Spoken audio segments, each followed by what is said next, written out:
Hello everyone, आज हम करेंगे class 5 maths olympiad question number 36 onwards. Let's get started.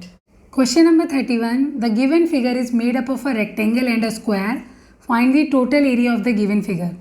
यहाँ पर ये फिगर देखो, सेंटर में हमको दिया हुआ है रेक्टेंगल और साइड में दिया हुआ है एक स्क्वायर। अब इनका नाम रख देते हैं, ABCD तो हो गया स्क्वायर और EFGC हो गया रेक्टेंगल। आप नीचे देखो, DG हमको दी हुई है पूरी 45 सेंटीमीटर और ऊपर रेक्टेंगल की हमको विड्थ दी हुई है EF 35 सेंटीमीटर। तो अगर हम स्क्वायर की साइड DC निकालते हैं, 45 माइनस 35 10 सेंटीमीटर हो गया DC।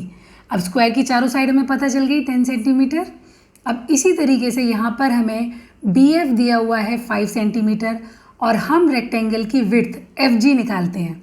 तो यहाँ पर हम कर देंगे 5 प्लस, क्योंकि BC 10 सेंटीमीटर है तो 5 प्लस 10 ये हो गया 15 सेंटीमीटर। अब रेक्टेंगल का भी हमको पता चल गया लेंथ ब्रेथ। अब निकालते हैं एरिया ऑफ स्क्वायर ABCD का। 10 मल्टीप्लाई 10 ये आ गया 100 स्क्वायर सेंटीमीटर।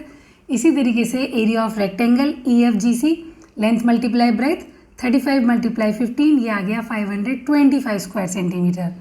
और क्वेश्चन में हमसे पूछा था टोटल एरिया, तो टोटल एरिया के लिए 525 में 100 प्लस कर दिया 625 square centimeter. Option A is the answer. Now question number 32. The number name for the number shown on the abacus in International System of Numerication is, okay, ये हमको abacus दिया है। पहले हम इसके नंबर्स निकाल लेते हैं कि क्या नंबर बनता है। तो वंस पे बन रहा है 1 2 3 4 5 6 7, ठीक है। टेंस पे 0 कुछ नहीं है। हंड्रेड्स पे आ रहा है 3, थाउजेंड्स पे आ रहा है 1, 10,000s पे अगेन 3 और लैख में आ रहा है 1 2 3 4 5। तो हमारा नंबर बन गया 5,31,307। ये तो हो गया इंडियन सिस्टम के अकॉर्डिंग, लेकिन हमसे क्वेश्चन में पूछा है इंटरनेशनल सिस्टम। तो इंटरनेशनल सिस्टम में क्या होता है, वंस, टेंस, 100, फिर होता है 1000, 10,000 और फिर होता है 100,000। तो यहाँ पर ये बन जाएगा 531,000, ठीक है। 5 लाख नहीं, 531,307। Option C is the answer. अब question number 33, which square must be shaded so that the figure has a line of symmetry. Line of symmetry का मतलब होता है कोई भी फिगर को एग्जैक्ट इक्वल हाफ में हमको डिवाइड करना, मतलब शेप, साइज, कलर सब कुछ इक्वल होना चाहिए।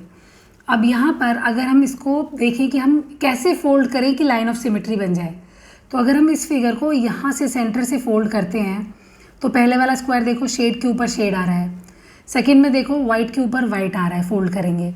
थर्ड में देखो शेड और यहाँ पर आ रहा है 2, तो ये शेड के ऊपर ब्लैंक आ रहा है ना, तो ये 2 वाले को हमको शेडेड करना पड़ेगा। एक तो ये हो गया शेड के ऊपर शेड, ब्लैंक के ऊपर ब्लैंक। उसके बाद तीनों ब्लैंक हैं तो कोई प्रॉब्लम नहीं है, फिर दोनों शेडेड है फिर भी कोई प्रॉब्लम नहीं है। तो इसका मतलब अगर हम सिर्फ 2, ये जो रोमन नंबर 2 वाला है, इसको शेड कर देंगे तो पूरा ये फिगर लाइन ऑफ सिमेट्री इसमें एक हो जाएगी। Question number 34. The given clock shows the time at which a bus terminated from bus stop P and arrived at bus stop Q. How much time did it take to arrive at bus stop Q? ठीक है, तो यहाँ पे हमें देखो termination time दिया हुआ है और अराइवल टाइम। टर्मिनेशन टाइम वाली घड़ी देखो ये हो रहा है 5:50, अराइवल टाइम दिया हुआ है 7:15। तो पूछा है कितना टाइम लगा।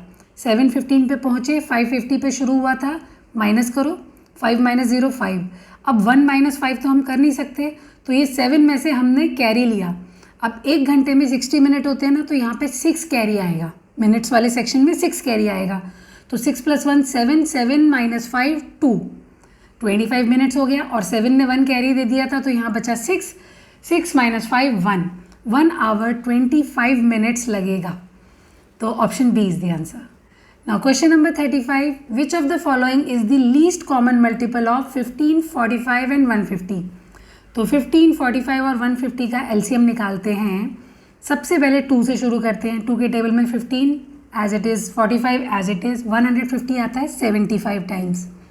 अब 3 से करेंगे, 3 5 ज़ा 15, 3 15 ज़ा 45 एंड 3 25 ज़ा 75। अब फिर 3 से करेंगे, यहाँ पे 5 ही रहेगा, 3 5 ज़ा 15 एंड 25 एज इट इज़ रहेगा। 5 से 1 1 5 एंड देन 5 से 1 1 1, ठीक है। तो LCM आ गया 2 × 3 × 3 × 5 × 5 विच इज़ 450। तो option D is the answer. और क्वेश्चन नंबर 36 ऑनवर्ड्स हम करेंगे अपने अगले वीडियो में, उसका लिंक डिस्क्रिप्शन बॉक्स। तब तक के लिए सब्सक्राइब, बाय बाय।